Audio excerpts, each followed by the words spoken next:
একটা ভালো থাম্বনেল ওইটা না যেটাতে অ্যাড করার জন্য আর কিছুই থাকে না। একটা ভালো থাম্বনেল ওইটাই যেটাতে ডিলিট করার জন্য কিছুই থাকে না। যেটা আপনারা জানেন না ওইটা এসটিউনি ডিগুড ওয়াইটি টু বি সেন্স জানে, তাই তো তাদের ভিডিওতে ক্লিকের পর ক্লিক হয়ে যাচ্ছে আর আপনারা শুধু দেখেই যাচ্ছেন। আপনারা এখন এটা ভাবতে পারেন এখানে আমি বলার কি, আরে একটু দাঁড়ান, এটা আমার ফার্স্ট চ্যানেল না। এই চ্যানেলের আগে আমি 4টি চ্যানেলে কাজ করেছি। আমি 1 মাস ধরে বড় বড় ইউটিউবারের থাম্বনেল অ্যানালাইজ করে দেখেছি। ওইখানে আমার ডিগুড ওয়াইটি এসটিউনি আর টু বি সেন্সের থাম্বনেল অনেকটাই ইউনিক লেগেছে।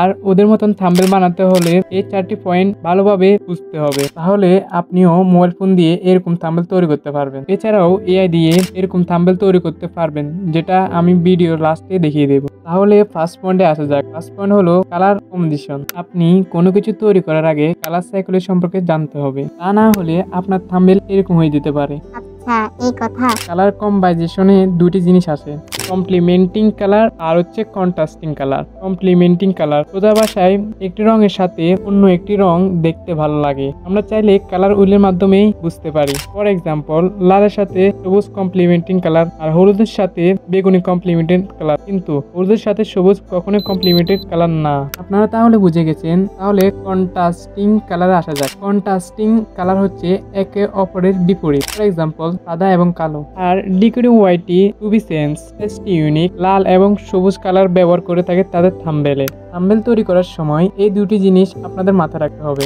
তাহলে কমপ্লিমেন্টারি কালার বুঝতে পারলে আমরা সেকেন্ড পয়েন্টে চলে যাই। সেকেন্ড পয়েন্ট হলো টেক্সট। আপনারা কিরকম টেক্সট ব্যবহার করবেন এটা আপনার পুরো থাম্বনেলে ইফেক্ট করতে পারে। ফর এক্সাম্পল, এই থাম্বনেলটির ফন্ট পরিবর্তনের ফলে এই থাম্বনেলটি আনইজি দেখাচ্ছে। তাই আপনারা এই ভুল না করে সিম্পল ফন্ট ব্যবহার করতে পারেন।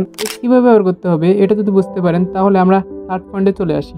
থার্ড পয়েন্ট হলো ফেসিং। আপনি যদি কোনো ফেস থাম্বনেলে বসিয়ে অডিয়েন্সকে আকর্ষণ করতে চান, তাহলে 18-20 রুল আপনাকে ব্যবহার করতে হবে। ফর এক্সাম্পল, আপনি আপনার ফেসকে থাম্বনেলের 20% জায়গা কভার করতে হবে, আর ফেসটাতে ভিডিও অনুযায়ী ইমোশন তৈরি করতে হবে। ফর এক্সাম্পল, আপনি আজকে ইউনিকের দুইটা থাম্বনেল দেখুন, দুইটাই থাম্বনেলে আলাদা আলাদা ইমোশন তৈরি করেছে ভিডিও অনুযায়ী। এই 3 রুলস ব্যবহার করে আপনি থাম্বনেলে একবার ক্লিক তো করতে পারবেন। আর যদি আপনি আপনার থাম্বনেলে বারবার ক্লিক করাতে চান, তাহলে আপনাকে ফোর্থ পয়েন্টটা ভালোভাবে বুঝতে হবে। তাহলে ফোর্থ পয়েন্টে আসা যাক, বেঞ্চ কনসিস্টেন্সি। আপনি আপনার থাম্বনেলে এমন ভাবে তৈরি করতে হবে যেটা দেখে আপনার সাবস্ক্রাইবার বুঝতে পারে এটা আপনার থাম্বনেল। ফর এক্সাম্পল, আপনি আজকে ইউনিকের চ্যানেল খেয়াল করলে দেখতে পারবেন তার প্রতিটা থাম্বনেলে তার পেজ ব্যবহার করেছে, একই কালার একই ফন্ট ব্যবহার করেছে।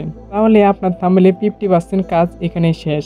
একটা থাম্বনেলের টেক্সট পজিশন সঠিক জায়গায় থাকা অনেকটাই জরুরি। ফর এক্সাম্পল, আমি এখন এই থাম্বনেলটির ফন্টগুলোকে ডানে নিয়ে আসি বা বামে নিয়ে যাই, তাহলে অনেকটাই আনইজি দেখাচ্ছে। এই সমস্যার কারণে এআই যে বিষয়টা না, এআই দিয়ে কিভাবে থাম্বনেল তৈরি করবে এই বিষয়ে ভিডিও শেষে আমি তৈরি করতে পারিনি। আপনারা যদি চান এআই দিয়ে কিভাবে থাম্বনেল তৈরি করে ওই সম্পর্কে আমি ভিডিও আনি, তাহলে কমেন্ট বক্সে কমেন্ট করেন। ভালো রেসপন্স আসলে অবশ্যই ওই সম্পর্কে ভিডিও তৈরি করবো।